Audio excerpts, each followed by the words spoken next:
தஞ்சை பெருவுடையார் கோவிலில் கால் வச்சதுமே மெய் சிலிர்க்குது.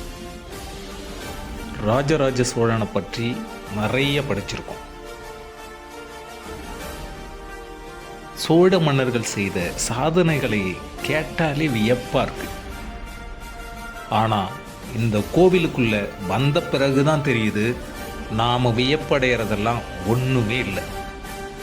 கற்பனைக்கு எட்டாத மிகப்பெரிய பிரம்மாண்டமா சோழ ராஜ்யம் இருந்திருக்கு.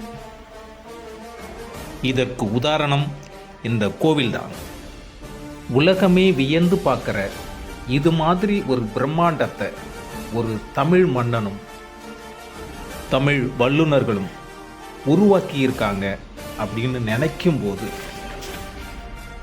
ஒரு தமிழனா எனக்கே கர்வமாக தான் இருக்கு.